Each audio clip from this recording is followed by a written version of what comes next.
Perdón. Ok. Mil disculpas por la demora. Tenemos algunos inconvenientes técnicos que estamos ahí tratando de solucionar. Así que pido disculpas de nuevo. Bueno, bienvenidos. Esta es una actividad de la Comisión de Derecho Administrativo del Colegio de Abogados de la Ciudad.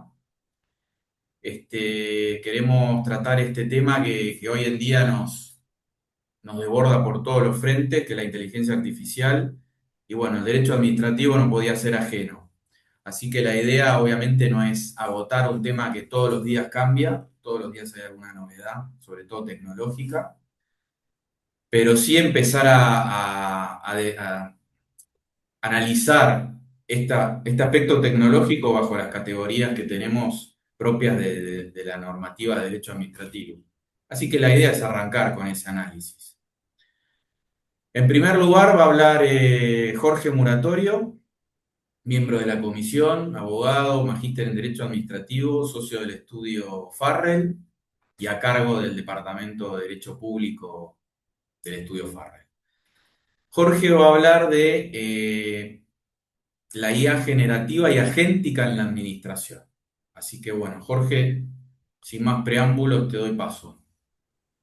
Bueno, muchísimas gracias, Diego. Buenas tardes a todos. Es un placer estar hoy acá en esta primera actividad del año de la comisión.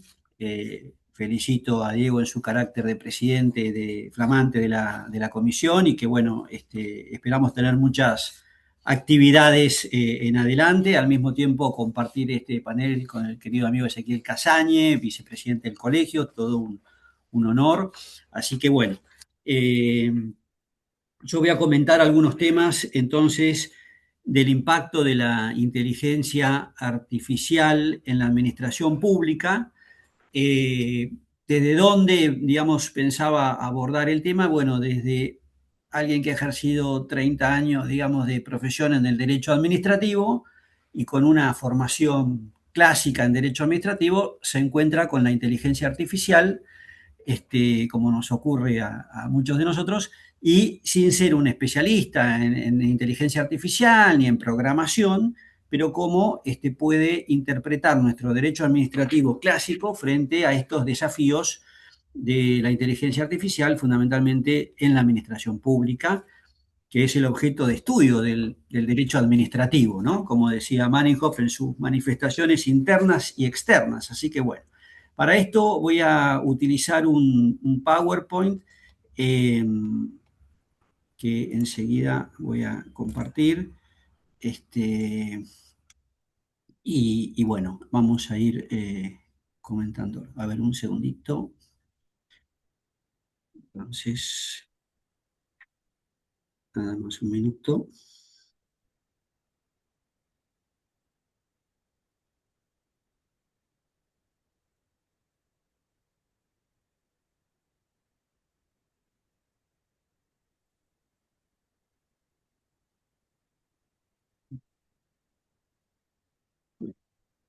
Entonces, F5.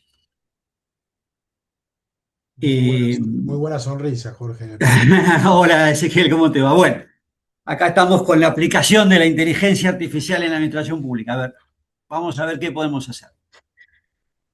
Bueno, primero, la verdad es que Copilot yo lo tengo directamente como un botón de la computadora, así que simplemente le pregunté para empezar qué era la inteligencia artificial, como para empezar a hablar, ya profundizaremos, obviamente, lo hará Ezequiel mucho mejor.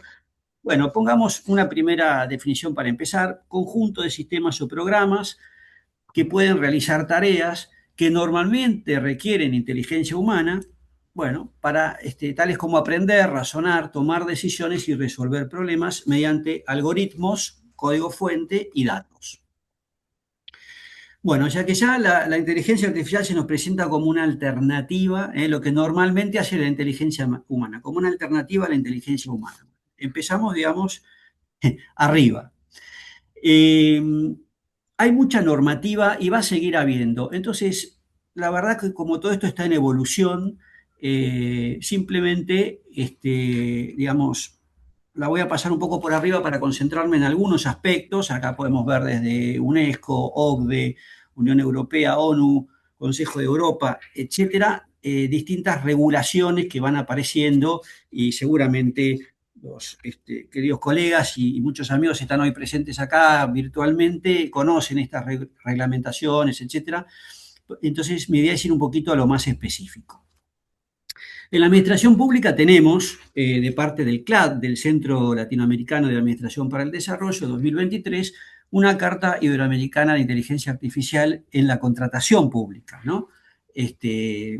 Probablemente haya más y se van a tener que ir renovando porque la materia es súper dinámica. También vemos ya algunas disposiciones estatales, recomendaciones que han ido apareciendo por el lado del Estado, por el lado de las provincias, provincia de Buenos Aires, provincia de Santa Fe, tiene un interesante protocolo de cómo usar la inteligencia artificial en la administración pública del año pasado, pero bueno, creo que todos tenemos claro que esto está en evolución y son primeras normas para ir atendiendo, pero que va a haber que ir mejorando y son muy dinámicas. Después veremos que la Constitución reformada del año pasado, 2025, de la provincia de Santa Fe, incorpora también el concepto de inteligencia, la idea de inteligencia artificial la regula y sobre todo para su uso por parte del Estado provincial. En la Carta Iberoamericana de Inteligencia Artificial en la contratación pública, sí aparecen ya algunas ideas que no son solo para la contratación, que son para toda la actividad administrativa, ¿no? Que nosotros las conocemos, entonces las resumí, pero son las con las que vamos a tener seguramente que trabajar. Entonces, los desafíos es que la inteligencia artificial no tenga sesgos, lo cual hemos escuchado por todos lados, que no tenga sesgos de género, de etnia, de religión. Vamos a ver el tema de los sesgos. Después, que no haya una opacidad algorítmica, es algo que estamos escuchando todo el tiempo, que todo sea auditable, trazable. Bueno, vamos a ver hasta qué punto eso es posible, que se pueda monitorizar, auditar, controlar, ¿no? Después una idea central que es, creo yo, sobre la que vamos a volver, donde más podemos jurídicamente poner un centro a todo esto, y es que no se vulneren derechos fundamentales, la dignidad de la persona humana, como consecuencia de decisiones que tomen los algoritmos, ¿no? Creo que es gráfica aquella visión según la cual, digamos, no sería lo mismo en una guerra tecnológica, digamos, el botón que aprieta un ser humano, que eso lo haga directamente la máquina, ¿no? Que estaría mucho más fuera de emociones y por lo tanto sería hasta más peligroso. Y después está la idea también en esta carta de reducir la desconfianza de la ciudadanía en su interacción con máquinas, ¿no? Es decir, bueno, esto quién lo resolvió, cómo se resolvió, ya veremos, por ejemplo, el caso Bosco del Tribunal Supremo Español, donde aparece esa idea también, ¿no? Bueno, pero ¿cómo se tomó esta decisión? Hay cierta desconfianza en delegarlo en la máquina, ¿no? El centro entonces está en la protección de los derechos humanos, son el fundamento para una inteligencia artificial centrada en las personas, confiable, orientada a la innovación, pero respetando la dignidad humana. Enseguida vuelvo un poquito más sobre este concepto. El propio doctor Juan Carlos Casañe nos ha dicho, en los mismos términos que lo ha dicho la Corte también, pero que la dignidad humana es el centro de todos los derechos. En sus libros sobre principios, últimamente, por ejemplo, del derecho público, ha vuelto siempre sobre este valor supremo de todo nuestro ordenamiento, que es la dignidad humana. También el respeto a la libertad individual, garantizar la igualdad, que no haya discriminaciones, garantizar la democracia, el Estado de Derecho en las decisiones de inteligencia artificial. Bueno, esta carta del CLAD también refuerza la idea del principio de autonomía humana, ¿no? Es decir, que en todo momento haya un control humano. Esto es lo que parece más o menos haber digamos, consenso generalizado, ¿no? No estamos dispuestos todavía a que todo sea artificial. Algún control tiene que mantenerse, tiene que haber transparencia, trazabilidad, explicabilidad, un poco la idea de motivación, ¿no? Va a volver sobre esto, y que las personas comprendan los sistemas de inteligencia artificial, ¿no? Digamos, da más seguridad y más confianza cuando hay cierta comprensión. Si no tenemos idea de cómo sale una decisión, vamos a confiar menos seguramente en eso. Después hay un tema que se debate mucho, es muy interesante, lo vamos poniendo sobre el tapete, que es la rendición de cuentas y la responsabilidad. ¿Quién va a ser responsable por decisiones tomadas con inteligencia artificial? El que lo programó, el que puso el algoritmo, pero si es generativa, sabe que después la decisión es autónoma, entonces puedo volver contra el que programó el algoritmo. Bueno, eso enseguida vamos a ir también sobre eso. Y los principios y otros principios de seguridad, confiabilidad del sistema, prevenir daños, no discriminación. Bueno, todo eso debería ser lo que garantiza el uso de la inteligencia artificial. Es conveniente, digamos, ya hoy en día no tiene mucho sentido plantearlos, creo yo, si usarla o no usarla, estamos directamente, me parece que hay que ir para adelante como está pasando en todos los ámbitos, pero bueno, teniendo cuidado, ¿no? Entonces, obviamente que puede automatizar un montón de procesos, nos puede reducir tiempos, costos, puede mejorar las decisiones, puede hacer mejores decisiones predictivas, es decir, la cantidad de información que se puede combinar y manejar al lado de la inteligencia humana es, digamos, incomparable. Entonces, evidentemente hay algo importantísimo ya, innegable, que hay que ir para adelante con eso. También puede traer, es parte de la innovación y, digamos, son respuestas a desafíos de muchos problemas sociales, etcétera, actuales. Bueno, acá básicamente vuelve la misma idea, para recalcarla, acá está la cita de la Corte, la propia Corte nos ha dicho que la dignidad de la persona es el valor supremo de nuestro orden constitucional, o sea, esto es lo que tenemos que proteger, ¿no? La dignidad de la persona, aquello que la hace digna por lo que es y no por lo que tiene, parece o deja de tener, ¿no? Reconocer ese valor en la persona humana individualmente. A todo esto le tenemos que sumar toda la regulación de derechos humanos, valores democráticos. No podríamos tener una inteligencia artificial que vaya en contra, por ejemplo, de valores democráticos, evitar la discriminación, garantizar igualdad, privacidad y protección de datos. Y acá quiero avanzar un poco con qué idea, con la idea de comparar un poco al funcionario público con la inteligencia artificial. Digamos, con un funcionario público, inteligencia artificial agéntica, un agente público artificial. Yo creo que todo esto de la inteligencia artificial, este desarrollo, nos ha llevado mucho a pensar no solamente en qué es la inteligencia artificial, sino a repensar qué es la inteligencia humana, que es la que necesita el funcionario. Entonces, ¿en qué se diferencian? Básicamente, en un cuadro en el cual me ha ayudado la inteligencia artificial, pero hay otros elementos. Bueno, evidentemente la inteligencia humana tiene esto de conocimiento, de conciencia, emociones, experiencia, ¿no? Que además es muy, muy único, muy, digamos, de cada uno. La inteligencia artificial en esto es más plana, ¿no? Son algoritmos, datos más generalizados. El aprendizaje de la inteligencia humana aparece acá como flexible, el otro es específico, con patrones, rígido, ¿no? Nosotros aprendemos de distintas formas y etcétera, cada uno también. La creatividad, ¿no? Hay una creatividad alta en la inteligencia humana según contexto, pero también, y acá viene un tema fundamental, viene un límite ético, ¿no? O sea, yo, ¿qué hago hasta dónde llego con la creatividad? Lo bueno, lo malo, bueno, eso aparece en la inteligencia humana y menos en la inteligencia artificial o limitadamente, depende de cómo se programe. En velocidad no vamos a comparar, nosotros, digamos, no clasificamos para compararnos con la inteligencia artificial, cualquiera de nosotros lo hace normalmente utilizando cualquier medio de IA y ve la velocidad de las respuestas, gráficos, videos y todo lo que se puede armar en segundos, no tiene sentido compararlo, sabemos cómo es. La autonomía, y acá viene de nuevo el tema, el juicio moral, ¿no? Cuando nosotros tenemos una previsión de resultado de la decisión y eso va con un juicio moral. La inteligencia artificial puede carecer de ese juicio moral o depender mucho de la programación, ¿no? Como dice acá, sin conciencia ni emociones y por eso requiere supervisión.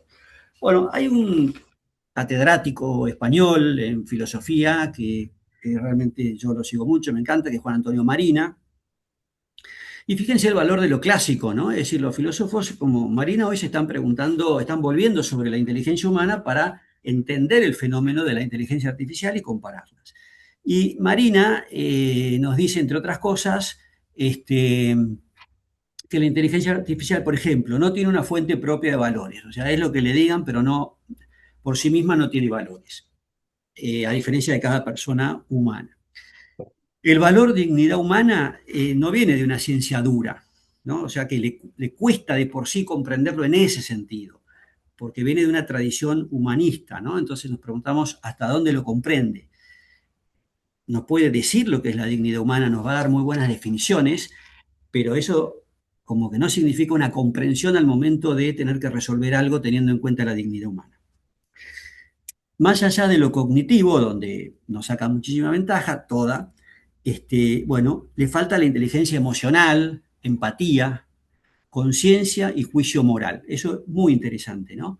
Después veremos si hasta dónde eso es bueno o malo y por qué. Bueno, y finalmente esta idea, ¿no? Se hace cargo emocionalmente del resultado de sus decisiones, o sea, toma una decisión lógica. La decisión lógica tiene en cuenta los damnificados de la decisión, el sufrimiento, etcétera, los agravios, bueno, tiene realmente concepto de bien y mal, de moral, inmoral, bueno, eso pareciera que ahí va a venir una diferencia importante con la inteligencia humana, de momento. Y de la inteligencia humana, Juan Antonio Marina nos dice, bueno, a ver, vale el pensamiento crítico, el desafío, sabemos que la inteligencia artificial suele ser muy sumisa, seguramente eso se mejorará.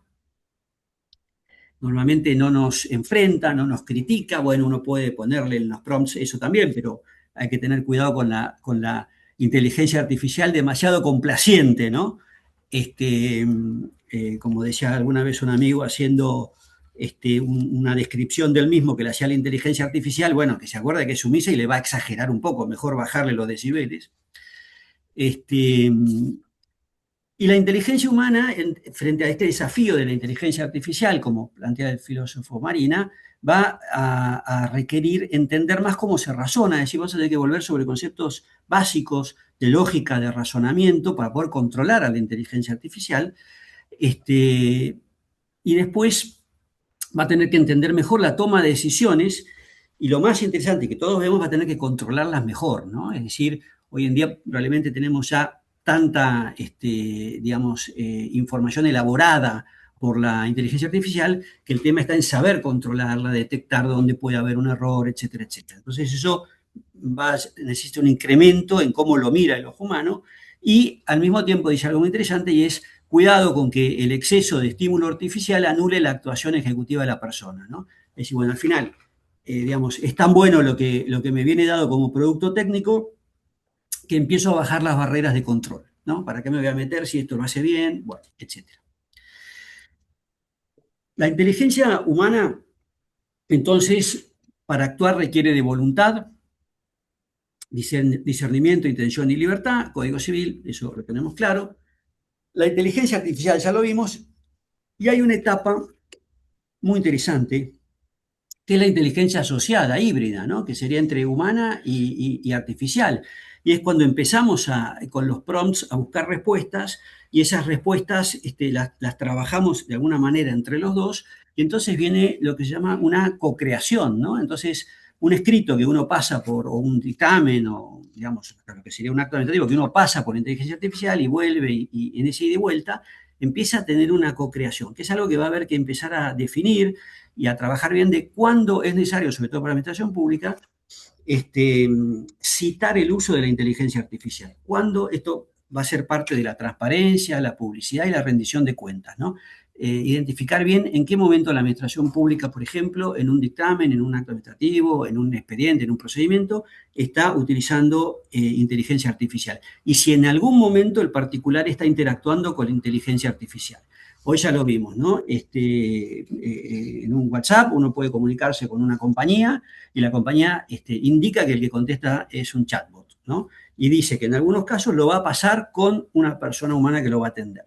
Bueno, del mismo modo, vamos a ir viendo que esto ya puede estar pasando. Tenemos que saber cuándo estamos interactuando con la administración de inteligencia artificial y cuándo con persona humana y cuándo con creación, o si es necesario que nos digan esto lo hizo la inteligencia artificial. Porque eso también hace no solo la transparencia, sino también a mi derecho de defensa. Yo voy a articular diferente mi derecho de defensa si me dan un dictamen elaborado con inteligencia artificial, porque tendré que ir sobre un control más de inteligencia artificial.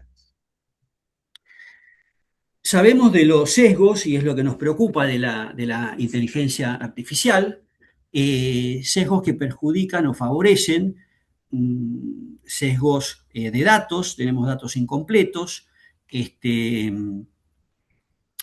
sesgos algorítmicos, ¿no?, que tienen un patrón, entonces priorizan variables sin considerar, por ejemplo, su impacto social, de representación, de confirmación, donde la inteligencia artificial refuerza patrones existentes en lugar de cuestionarlos, lo que decíamos es sumisa, si la manejamos así, y sus sesgos culturales y sociales.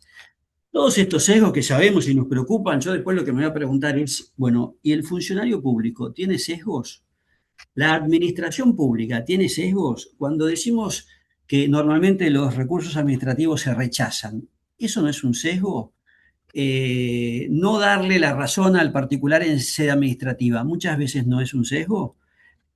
No abrir a prueba los procedimientos administrativos como generalmente sucede, ¿no es un sesgo?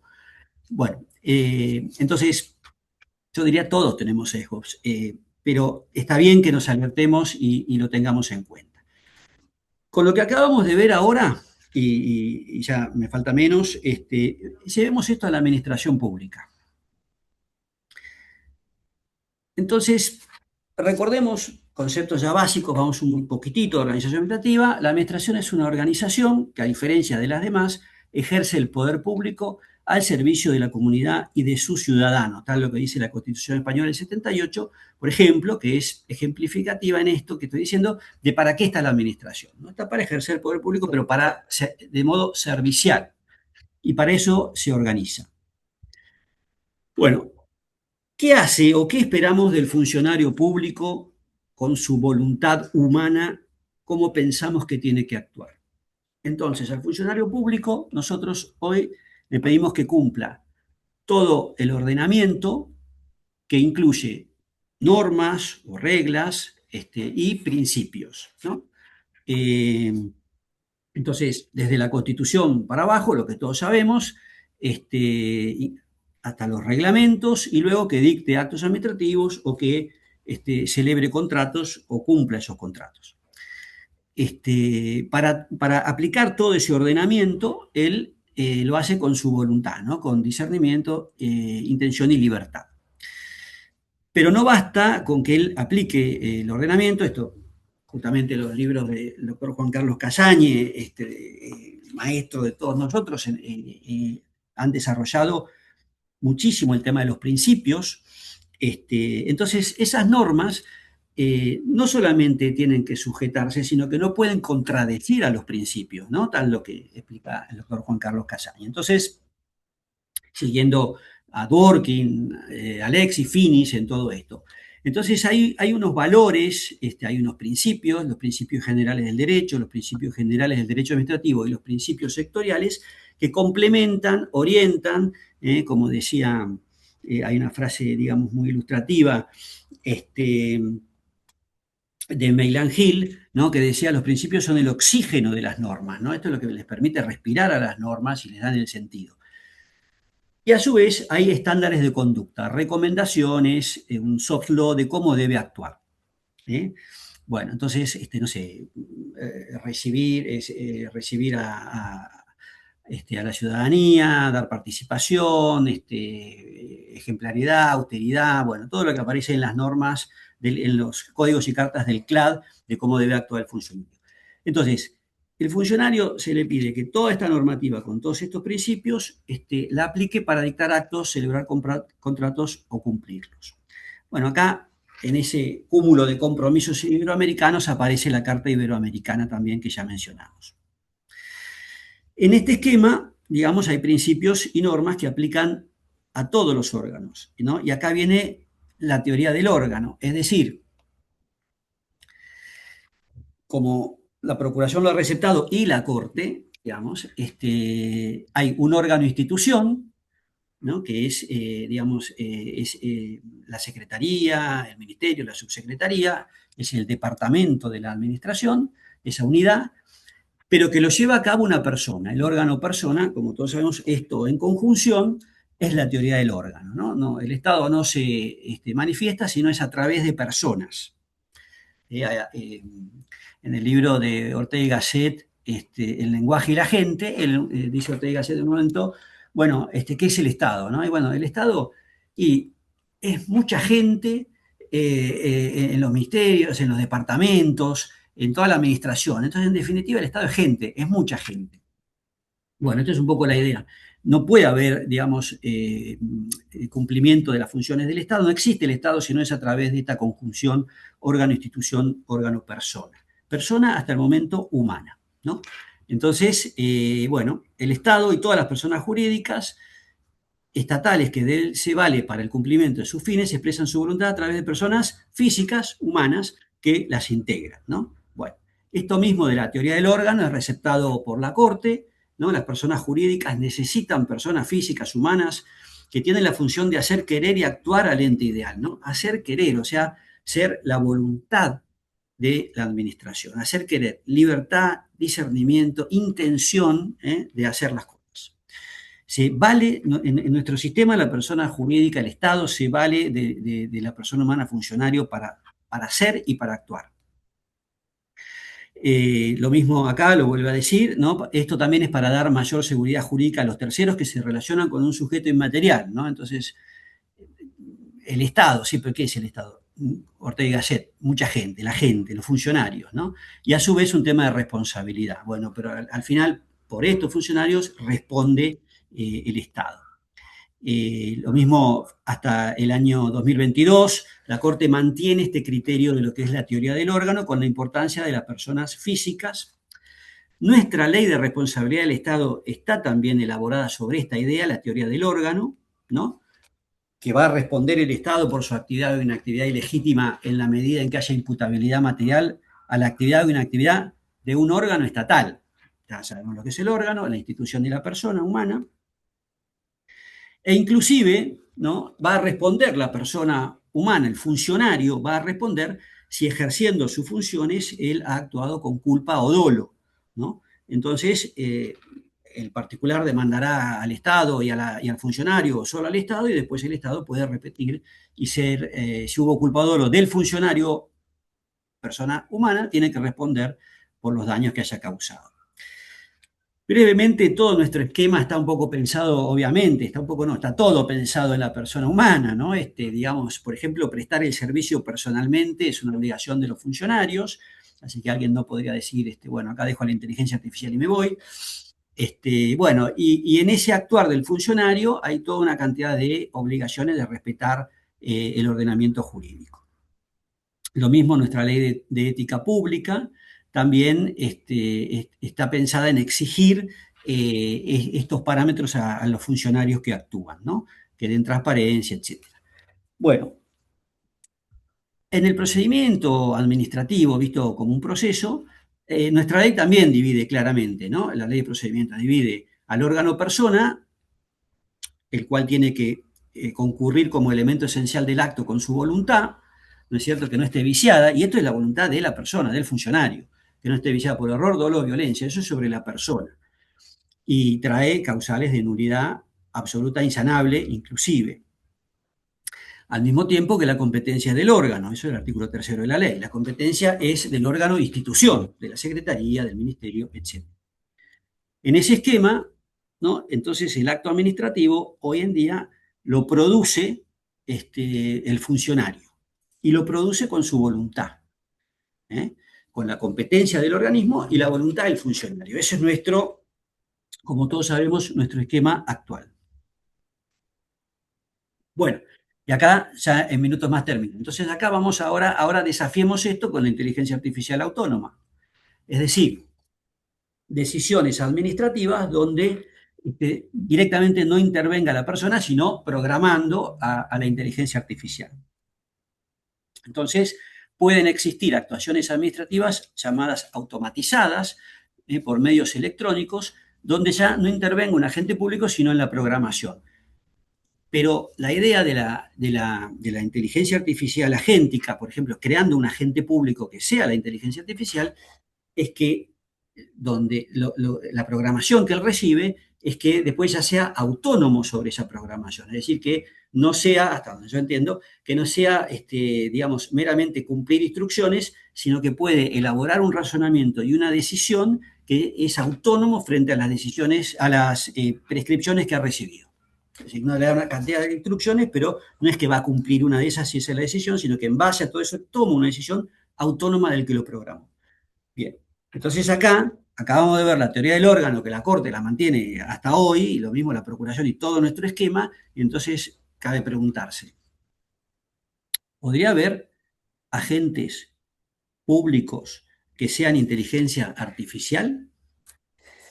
Entonces acá, digamos, Fiorini, por ejemplo, decía en esto de la teoría del órgano, Fiorini decía, bueno, el funcionario no hace otra cosa que venir a la administración para prestar su voluntad para hacer la voluntad de la administración, pero no viene a hacer lo que a él se le ocurre, viene a hacer justamente la competencia, aptitud legal de obrar, es la base de lo que él tiene que hacer, es la finalidad y es el límite.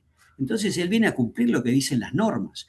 O sea que el funcionario no es que en realidad estamos esperando su voluntad de un modo autónomo, no sé, creativo, sino que más bien viene a cumplir la voluntad de la norma.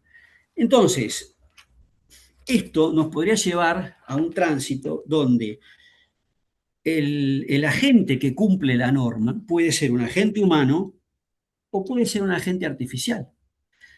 Porque lo que interesa de esa voluntad humana o artificial es el cumplimiento de la ley, no una voluntad de la administración. La administración, digamos, no hace otra cosa que la consecución del interés público, y el interés público viene de las normas. Entonces, lo que define la posibilidad de sustentar una administración en algunas áreas con agentes de inteligencia artificial es que están cumpliendo la voluntad de la ley como la cumpliría un funcionario persona humana. Bueno, ese es el debate que creo que se va a generar. Entonces, necesitamos realmente la voluntad del funcionario. Va a conocer más, va a entender mejor, va a saber más. Es esa voluntad del funcionario que la voluntad del agente artificial que maneja millones de datos y criterios. Eh, ¿Aplica solo para actos reglados? ¿Podremos darle elementos para que también la inteligencia artificial resuelva los discrecionales? Porque los discrecionales al final también tienen que ser válidos, justos, valiosos, con lo cual también se los puede instruir para actos discrecionales. Y acá el gran tema es cómo aplicará la transparencia, sobre todo para entender cómo se tomó la decisión. Es decir, podremos ir hacia una administración, de alguna manera, Matrix, una administración de funcionarios, inteligencia artificial.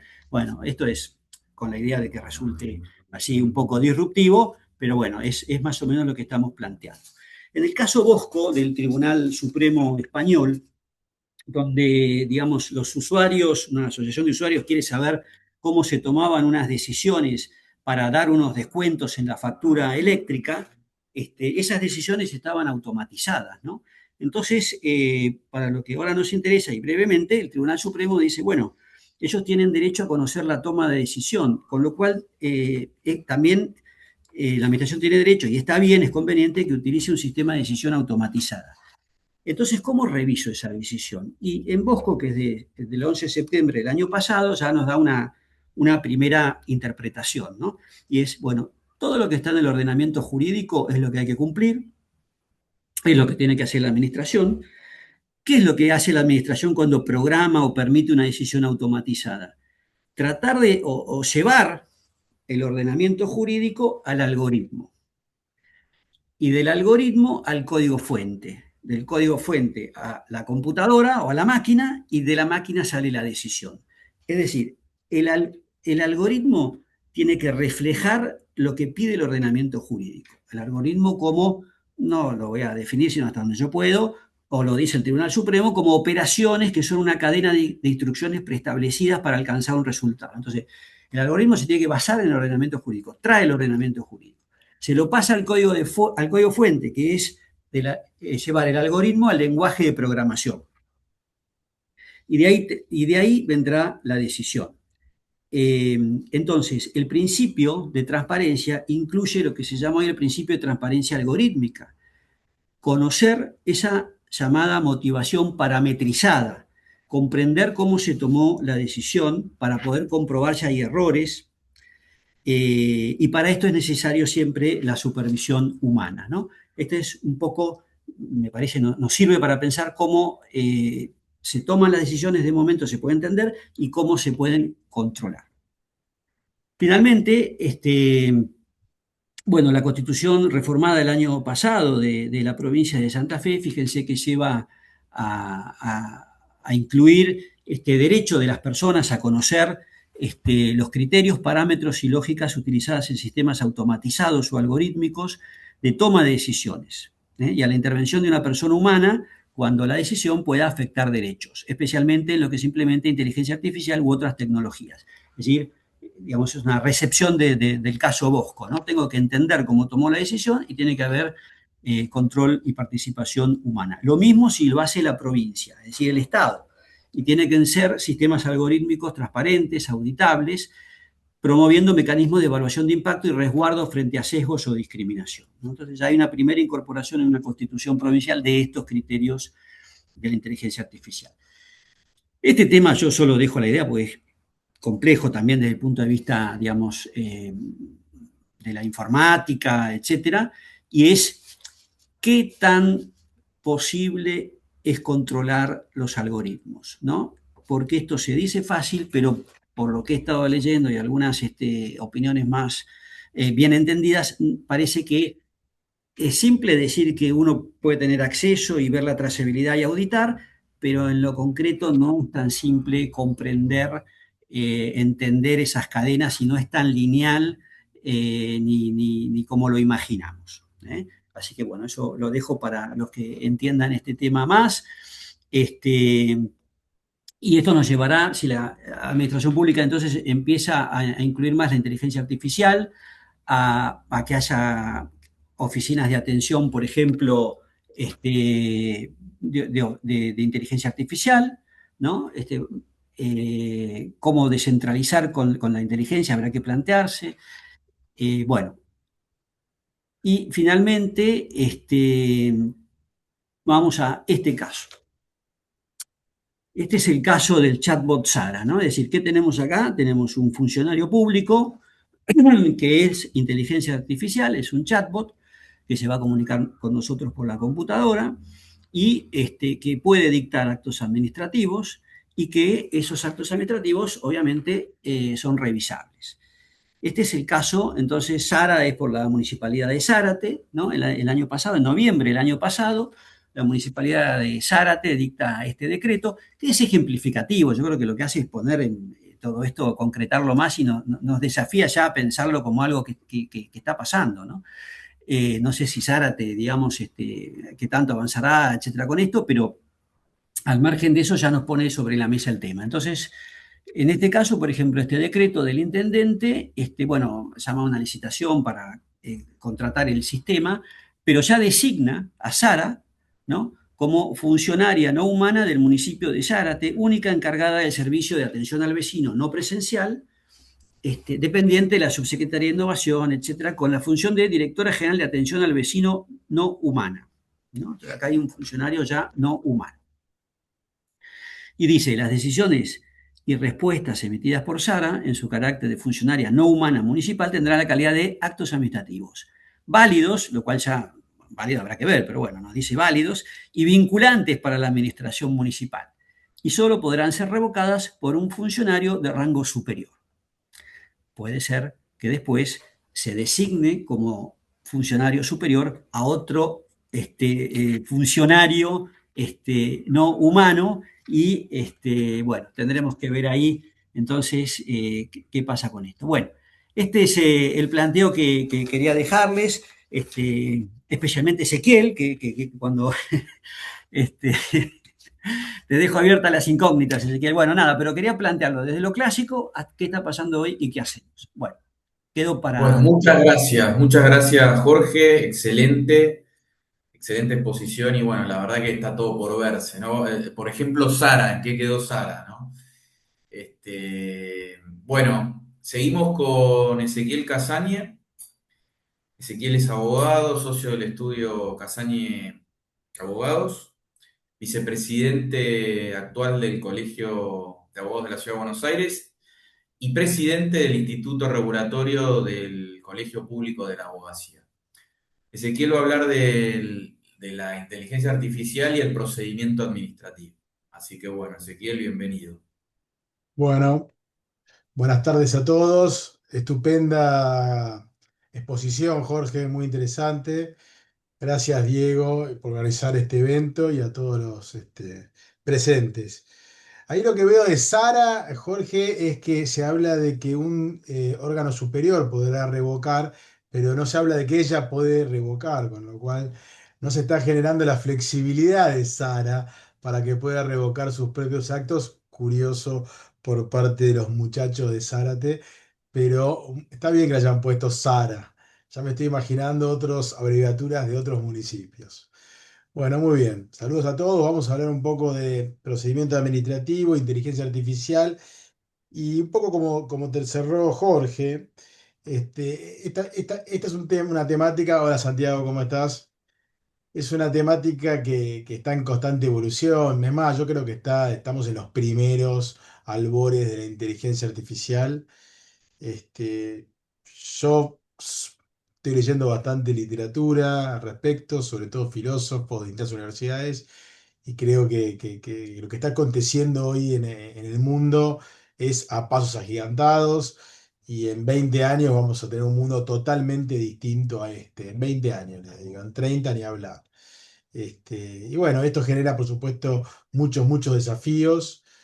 Van a haber cambios en muchas profesiones, la nuestra seguramente que sí, va a cambiar, va a evolucionar. Y nada, hoy vamos a tener, seguramente vamos a coincidir en que vamos a tener más interrogantes que certeza. Por eso vuelvo a lo de Jorge. Hoy vamos a hablar de algo que quizás el año que viene ya quede obsoleto. Por eso hay algo que me gustó, Jorge, que hayas mencionado en más de una oportunidad que tiene que ver, ¿no?, con los principios. Y por eso yo creo que en navegando estas aguas de la inteligencia artificial debemos siempre acudir a los principios, incluso a las nuevas manifestaciones, los nuevos principios que están empapados de estos procesos de transformación digital.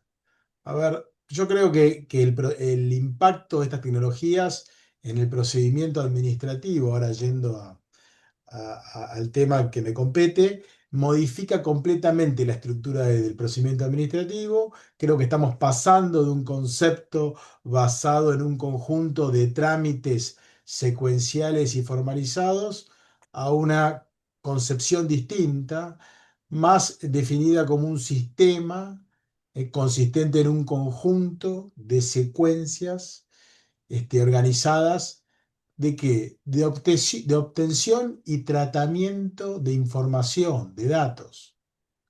Y ahí se estructuran múltiples contactos y vinculaciones entre nosotros los ciudadanos y el Estado. ¿Bien? ¿Cuáles son las principales, para adentrarnos en las principales características y singularidades del procedimiento administrativo digital? Me parece que está bueno que recordemos primero la aplicación de los principios tradicionales que rigen al procedimiento administrativo y que además siguen vigentes en este nuevo modelo de procedimiento administrativo digital.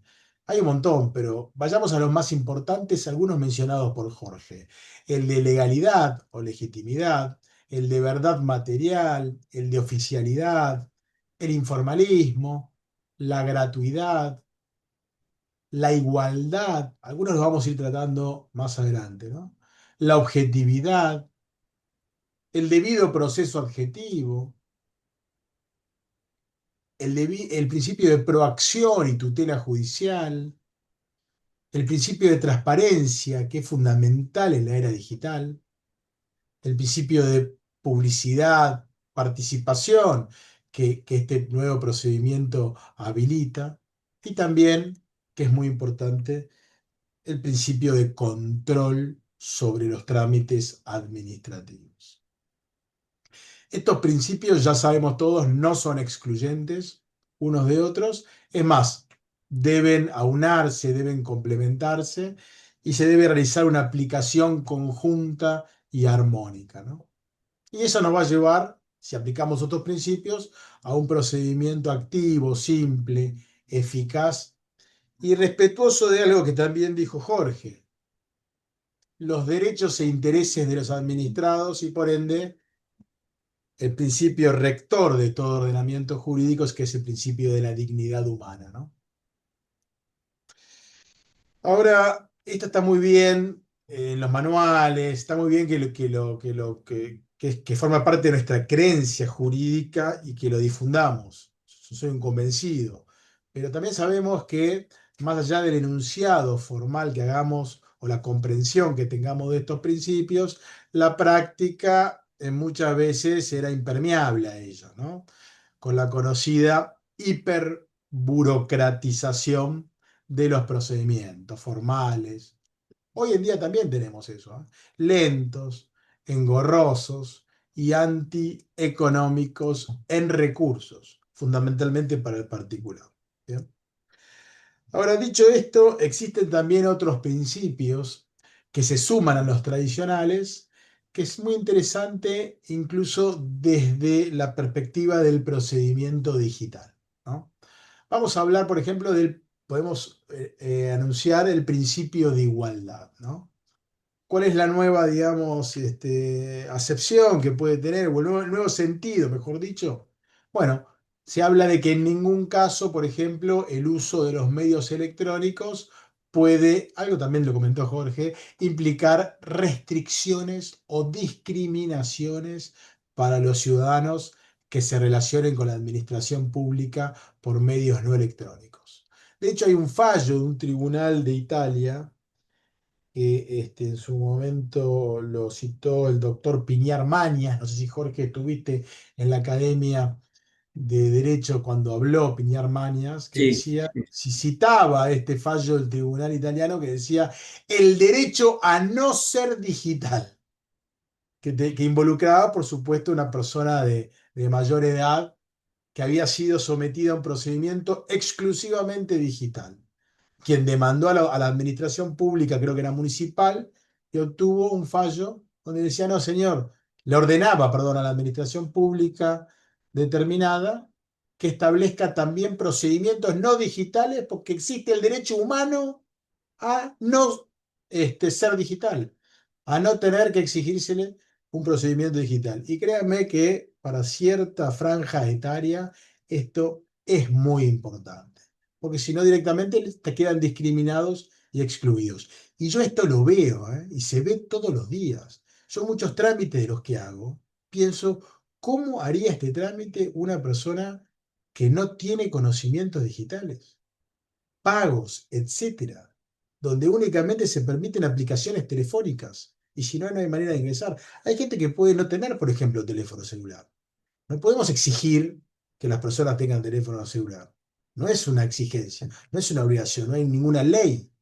Ahí rige el artículo 19 de la Constitución Nacional. Sin embargo, hay que tener mucho cuidado porque esta evolución digital está exigiendo cosas, cuestiones que por ahí atenten al principio de igualdad por implicar restricciones discriminatorias. Después también se puede hablar del principio de legalidad, ¿no? ¿Y cuáles son? También tiene que ver con que las garantías previstas para nosotros, para el ciudadano, en el procedimiento tradicional que siempre hemos peleado, se mantengan con igual alcance y sentido en los procedimientos con medios electrónicos. Otro principio también muy importante es el principio de conservación, ¿no? Donde se debe garantizar que las comunicaciones y documentos electrónicos se conserven en las mismas condiciones que los medios tradicionales. Esto por ahí aplica a veces, yo le digo a mi mujer, qué lindo todas las fotos que nos sacamos.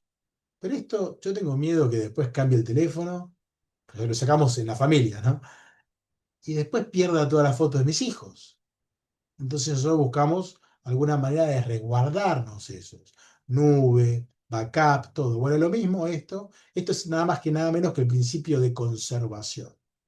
Porque si no, imagínense ustedes, se puede perder fácilmente un expediente electrónico, como también se podía perder un expediente físico. Pero hay que conservar los medios también electrónicos. El principio de transparencia y accesibilidad, también muy importante, que debe garantizar que la información de las administraciones públicas se haga, y esto es importantísimo también, en un lenguaje comprensible. Tiene que ver con transparencia y accesibilidad según los distintos perfiles que puedan tener los destinatarios. También podemos traer acá el principio de proporcionalidad, ¿no? Pero más vinculado a los requerimientos de seguridad. Que los requerimientos de seguridad aplicables a los sistemas sean adecuados a la naturaleza de la relación que los administrados establezcan con la administración. Y otro principio muy importante, después de ver todas las imágenes que puso Jorge, entre ellas mi película favorita, La Matrix, es el principio de responsabilidad, ¿no? Que la administración y el gobierno respondan por los actos de Sara, por los actos que sean realizados por medios electrónicos. Todavía ni siquiera llegamos a un desarrollo, digamos, avanzado de la robótica en la administración pública. Preparémonos, porque esa imagen de Jorge que pone al robot dictando actos administrativos va a suceder. O ese robot que nos dé órdenes en la vía pública, sea un funcionario de la policía. Ya existe eso en el mundo. Va a suceder. Nosotros estamos año luz de esto, pero va a suceder. Va a suceder, año luz no, perdón. Estamos muy lejos de lo que está pasando en el mundo, pero esto va a suceder en lo inmediato. Y hay otro principio también bien vinculado a esta transformación digital, que es el principio de adecuación tecnológica. ¿Y esto qué significa? Que la administración elegirá las tecnologías más adecuadas, también está vinculado a la proporcionalidad, ¿no? Para satisfacer sus necesidades. Y para ello, ¿cuáles son sus necesidades? También no solamente el objetivo del procedimiento, la finalidad del acto. También que sean procedimientos transparentes, seguros, legales, que respeten la igualdad. Por eso, a partir de este procedimiento, de la adecuación tecnológica para respetar todos los principios anteriores, se recomienda el uso de estándares abiertos, de software libre en razón de su seguridad, sostenibilidad a largo plazo y para prevenir que el conocimiento público no sea privatizado por empresas de software o hardware. Esto tampoco debe, esto del principio de adecuación tecnológica no debe suponer una limitación alguna a los derechos de los ciudadanos a emplear la tecnología que quieran para acceder a la administración pública. ¿Bien? Pero la llegada y el impacto de las nuevas tecnologías al ámbito público no viene a modificar, y esto es importante, la esencia del procedimiento administrativo. Tenemos que mantenerlos fuertes en los principios tradicionales y los nuevos. ¿Bien? Porque en realidad, más bien, el impacto de estas nuevas tecnologías tienen el objetivo de fortalecer, dotarlo en gran medida al procedimiento de celeridad, eficacia y transparencia. Nosotros tenemos que entender que las nuevas tecnologías vienen a facilitarnos la vida, pero para eso no podemos generar procedimientos arbitrarios que terminen siendo una amenaza. Por eso la importancia de que cada innovación tecnológica mirada desde el prisma del derecho administrativo, deba ser cotejada con el respeto de todos estos principios.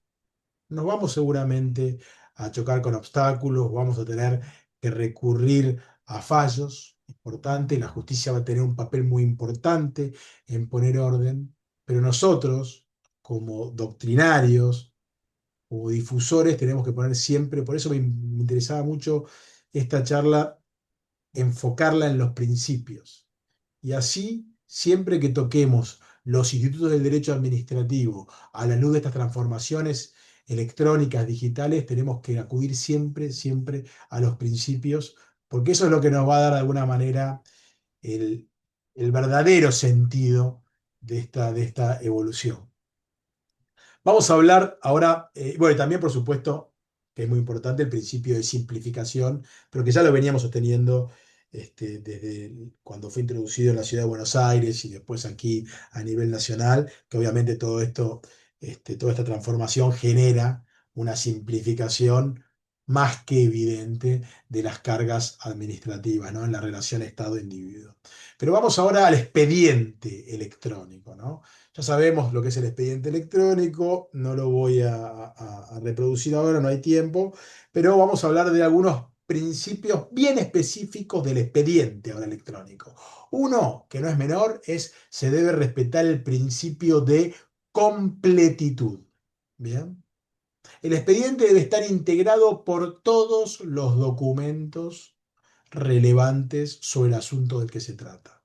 Esto es muy importante porque estamos en la era digital, con lo cual la idea es que el expediente sea completo, no existan ramificaciones electrónicas de un mismo expediente.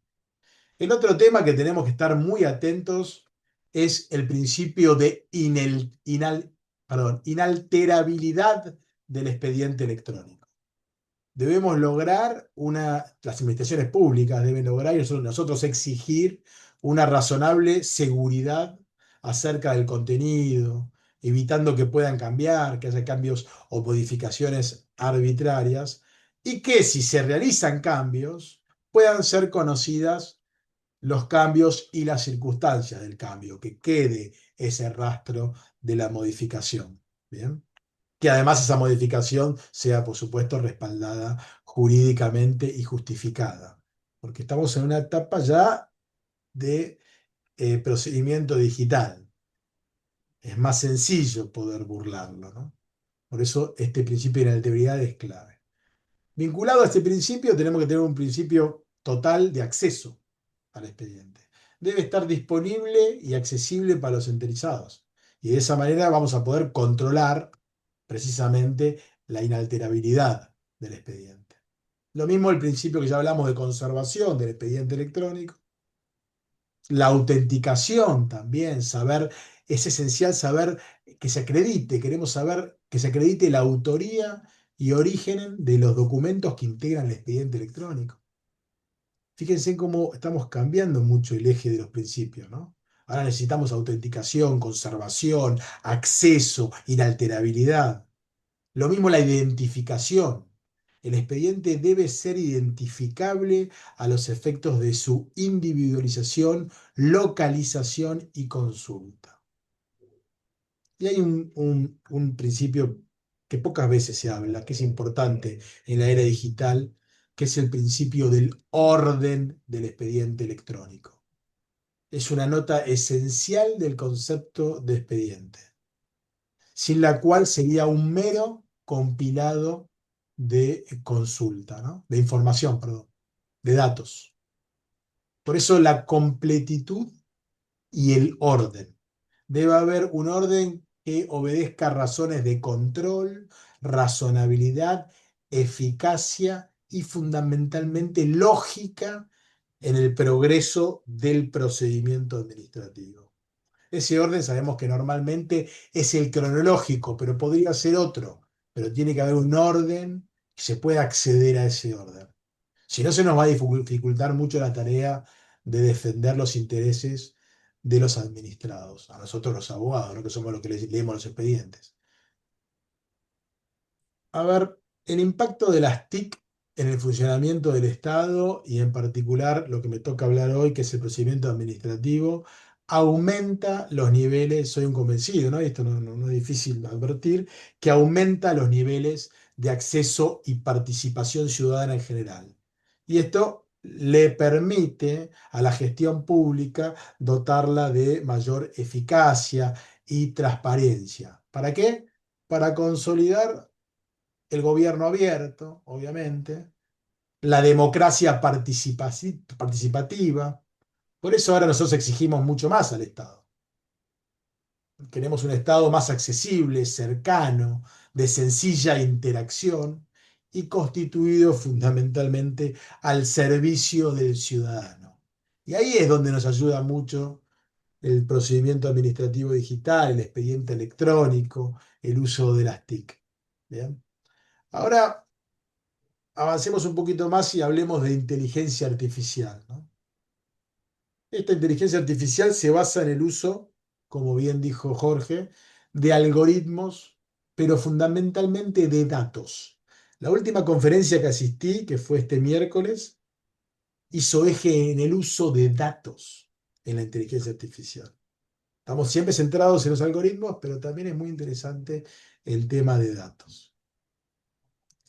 Pero es verdad que los algoritmos cada vez más regulan nuestras vidas. Lo comentó Jorge, alguna definición de algoritmo. A mí me gusta esa que entiende que son el procedimiento para encontrar la solución a un problema mediante la reducción a un conjunto de reglas. ¿Bien? Los algoritmos que permiten transformar automáticamente datos en resultados para obtener un objetivo. Y estos algoritmos han ido evolucionando a lo largo del tiempo y van a evolucionar mañana, la semana que viene y a fin de año vamos a tener una nueva generación de algoritmos. Inicialmente se basaban en sistemas expertos en los que los programadores, por ejemplo, trasladaban al algoritmo normas y criterios para tomar decisiones que identificaban ellos mismos, los expertos. Hoy en la actualidad, los algoritmos tienen bastante más potencial y son aquellos que permiten un aprendizaje automático. Los famosos machine learning. Aprenden solos. Van aprendiendo, van aprendiendo, van aprendiendo. Son ordenadores que adquieren la capacidad de aprender de los datos y la experiencia y esto les permite tomar decisiones por sí mismos. Yo, con una cerveza o dos cervezas, en alguna charla de bar o en mi casa o en un asado, les puedo decir que cada día estamos más cerca de Terminator 1. ¿Se acuerdan? Skynet. Por eso tenemos que estar muy afilados y aferrados a los principios para poder controlar este nuevo fenómeno de máquinas y de algoritmos que empiezan a pensar por sí mismos. Y esto que le estoy diciendo yo no es una locura. Ya hoy la filosofía lo está estudiando. De hecho, han hecho una prueba donde han generado una comunidad virtual entre inteligencias artificiales. O sea, generaron una red social de inteligencias artificiales para ver qué pasaba. Y comprobaron, después de dejarlas un tiempo interactuar entre ellas mismas, que una llegó a decir en ese chat entre ellas que el ser humano implicaba una amenaza. Esto, por supuesto, puede ser leído hoy como ciencia ficción. Veremos qué pasa después. Pero es muy importante el control y todos estos principios que estamos hablando. Porque cuando el algoritmo empieza a pensar por sí mismo, las instrucciones ya no están fijadas por los programadores, sino que son generadas por los propios algoritmos. A partir de los datos disponibles, el algoritmo que empieza a identificar patrones y correlaciones entre los datos que son utilizados después para generar un modelo estadístico de calidad y va empezando a pensar por sí mismo. Por supuesto, algunos dicen si está pensando, no importa. Es quizás una digamos, discusión que puede estar atravesada también por otros aspectos. Pero este algoritmo empieza a ser utilizado sobre nuevos datos. Y esto ya tiene, esto está sucediendo. Hoy la inteligencia artificial ya tiene numerosas manifestaciones en la administración pública, como también la tiene obviamente en el sector privado. La otra vez me comentaban hoy en una reunión que hay plataformas, si no me equivoco, Mercado Pago, donde los reclamos del consumidor están siendo todos respondidos por inteligencia artificial.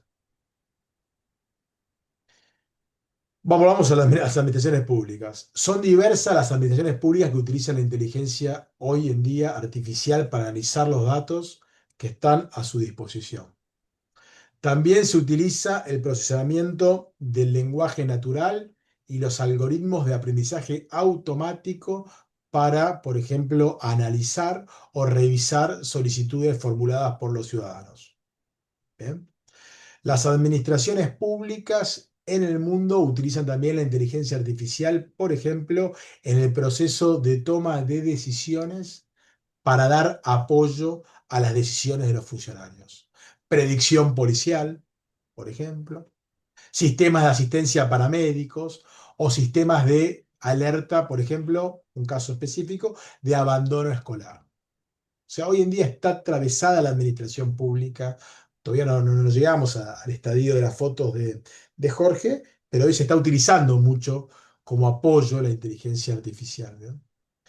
Y en algunos casos se utiliza directamente para la toma de decisiones, ¿eh?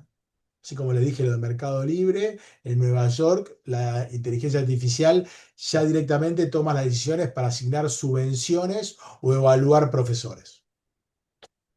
Además, están utilizando algo que en todos lados ya lo hemos visto, los sistemas de respuesta automatizada a preguntas. Bien, esto quizás ha sido el primer contacto que tuvimos los ciudadanos con la inteligencia artificial cuando nos responden, ¿no? A través de chatbots, bien, se dan respuestas que, bueno, Sara es un ejemplo, vamos a ver la evolución de Sara, pero Sara era atención al ciudadano, era un chatbot, ¿no? Que bueno, Sara responde formulaciones de la ciudadanía.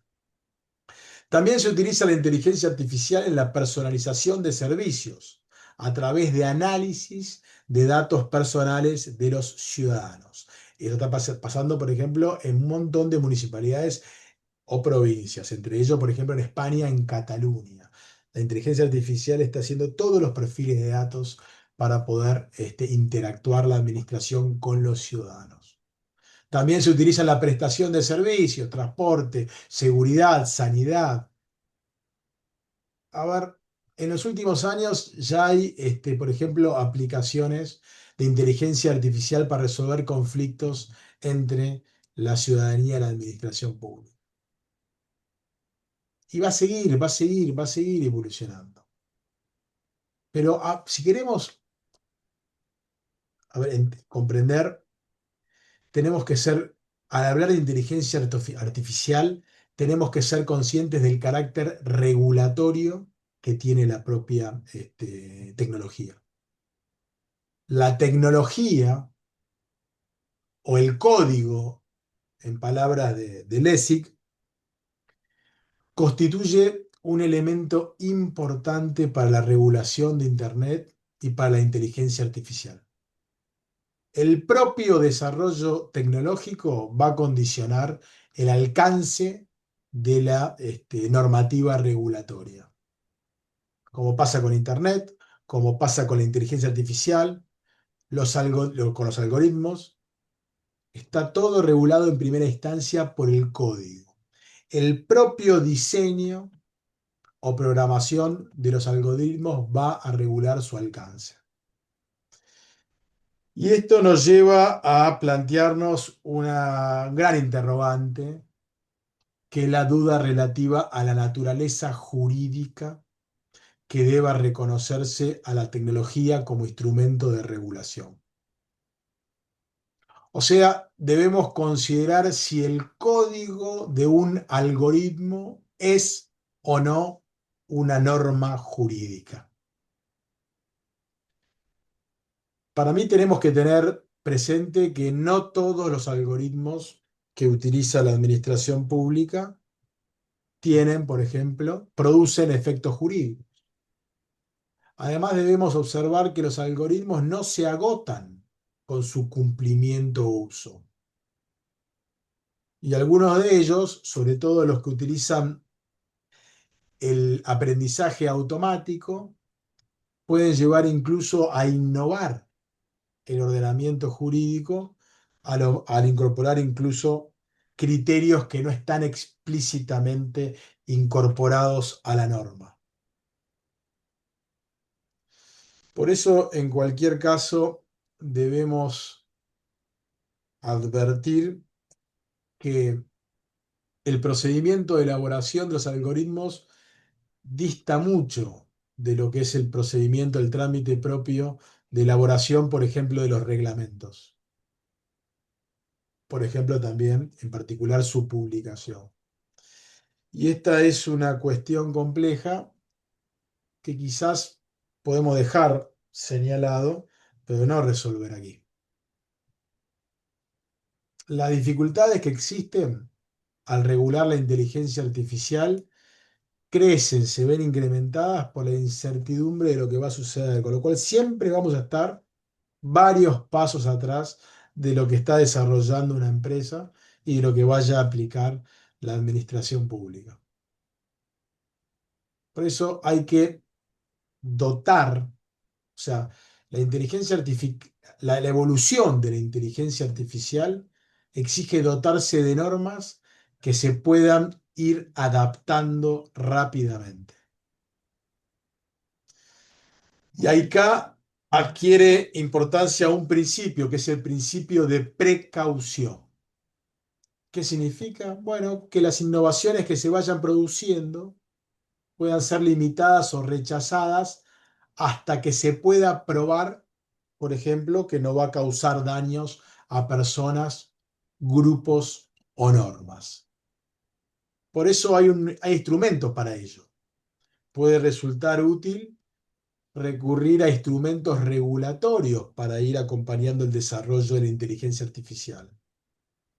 Un ejemplo son no sé, Jorge, si al principio lo comentaste, los regulatory sandboxes, que es utilizar entornos supervisados para aplicar experimentalmente la regulación y ver el impacto que tiene en pequeña escala. Y otro ejemplo sería utilizar cláusulas derogatorias, sunset clauses, que permitan ir ajustando las regulaciones a las nuevas tecnologías, a la evolución tecnológica. O técnicas, por ejemplo, de regulación anticipada. También pueden utilizarse técnicas de regulación, perdón, un segundito, acá está. También pueden utilizarse técnicas de evaluación ex ante y ex post que persigan y obtengan datos sobre cuándo se debe regular un nuevo desarrollo tecnológico o sobre el impacto de las normas ya vigentes. Vamos a tener que tener, digamos, grupos dentro de la administración pública dedicados exclusivamente a esta temática. Incluso pueden proponerse instrumentos de soft law ante manifestaciones emergentes de la inteligencia artificial que puedan consolidarse a través de otros instrumentos a medida de hard law, de regulación, a medida que vayan desarrollándose las tecnologías. ¿Bien? Estas son algunas cuestiones que me parecía importante que señalemos del avance y la evolución de los algoritmos y sobre todo de la automatización y del machine learning de los mismos. Ahora, esta inteligencia artificial que ejercen las actuaciones, las administraciones públicas, tiene impacto en muchos de los principios que hablamos. El primero lo comentaba Jorge, que es el sometimiento de la legalidad, ¿no? El sometimiento pleno a la Constitución, la ley y el derecho. Evitar sesgos y garantizar el derecho a la intimidad y a no ser objeto a decisiones automatizadas, ¿bien? Para evitar los riesgos propios de estas situaciones. Entre ellos tenemos la interdicción a la discriminación, que ya lo hablamos, pero hay uno que no hablamos que tiene que ver con la protección de los datos personales y de la privacidad. Los algoritmos pueden también afectar negativamente la protección de datos personales y la privacidad de las personas. ¿Por qué? A través de la elaboración de perfiles o tomas de decisiones automatizadas se pueden emitir actos administrativos que pongan en riesgo la privacidad de las personas o la protección de sus datos personales. El otro subprincipio también que debe respetarse es el servicio efectivo y la proximidad a los ciudadanos.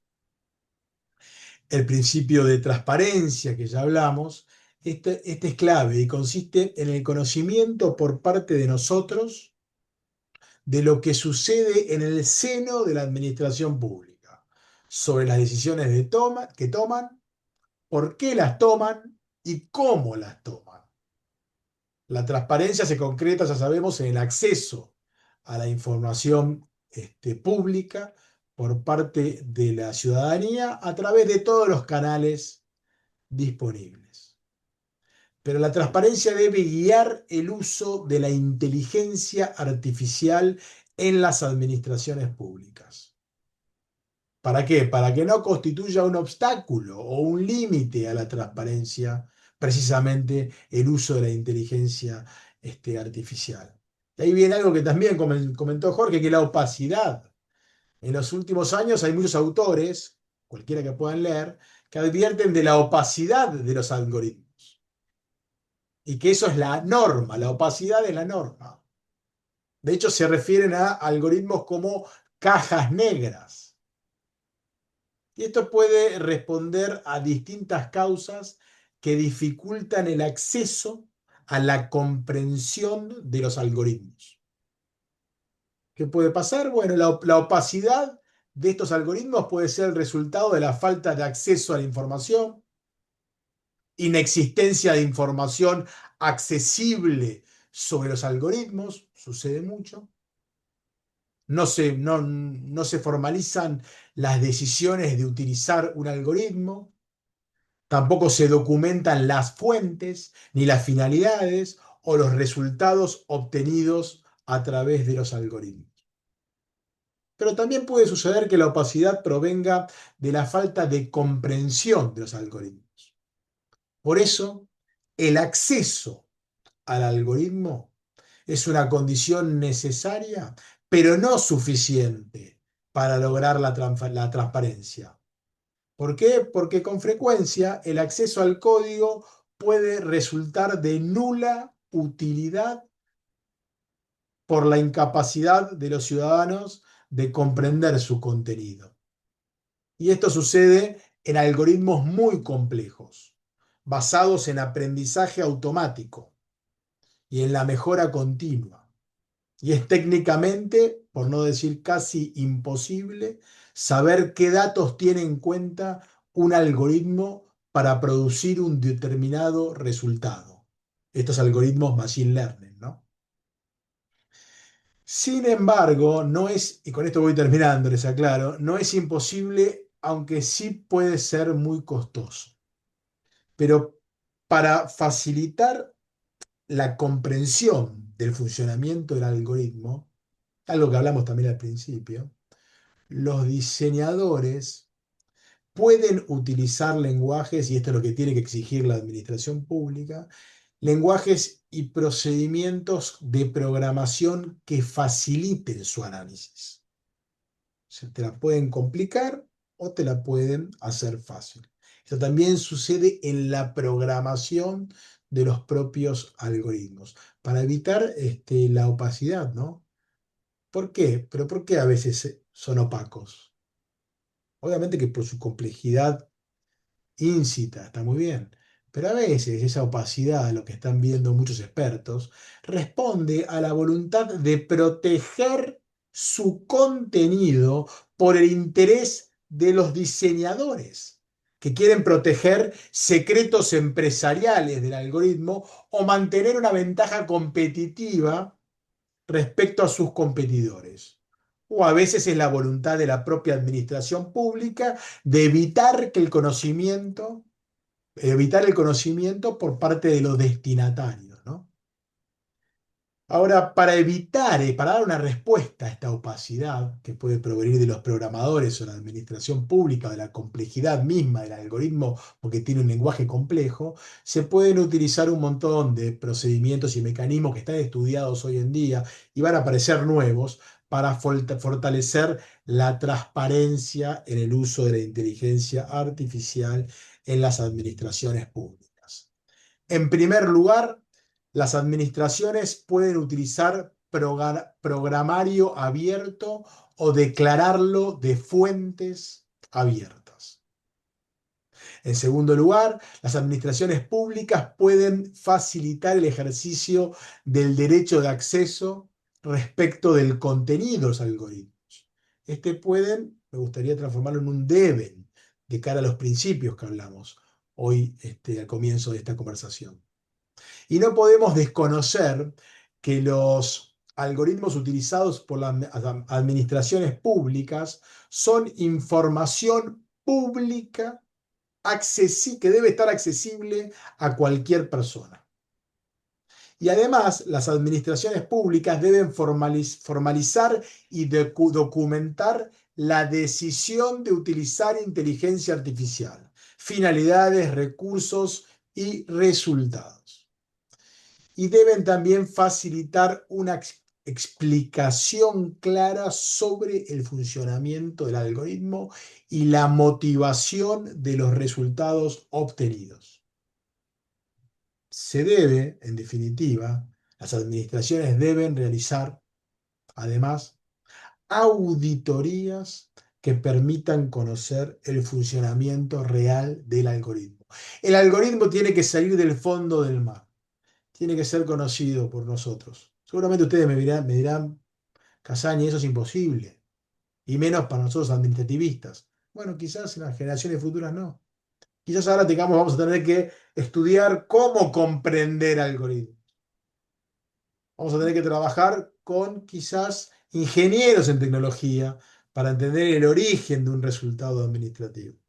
No es un desafío totalmente novedoso. Ya la causa del acto administrativo la vamos a tener que ir a buscar en el algoritmo. Es un desafío fenomenal. Pero obviamente no podemos oponernos al uso de algoritmos. Están presentes, están evolucionando, permiten racionalización, agilidad, certeza, y todavía ni siquiera entramos en la era del impacto de la robótica en el empleo público, que es esa persona que mostraba Jorge, que va a tomar también decisiones automatizadas. Por eso, y con esto cierro, es clave, podemos tener las mejores normas, podemos controlar esas normas, pero lo fundamental es insistir en el principio de la responsabilidad por la gestión ante el uso de la inteligencia artificial. ¿Y cómo logramos esa responsabilidad de la gestión ante el uso de la inteligencia artificial? Por tres mecanismos conocidos.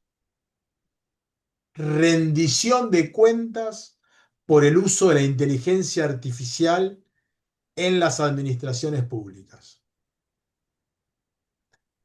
El control que debemos hacer, ya hablamos de auditorías, del uso de esa inteligencia artificial, o sea, rendición de cuentas, control y, en última instancia, la indemnización de los daños causados por el uso de los algoritmos por las administraciones públicas. De algo tenemos que vivir también los abogados. Muchas gracias. Bueno, Ezequiel, muchas gracias a vos, completísimo y profundo el análisis.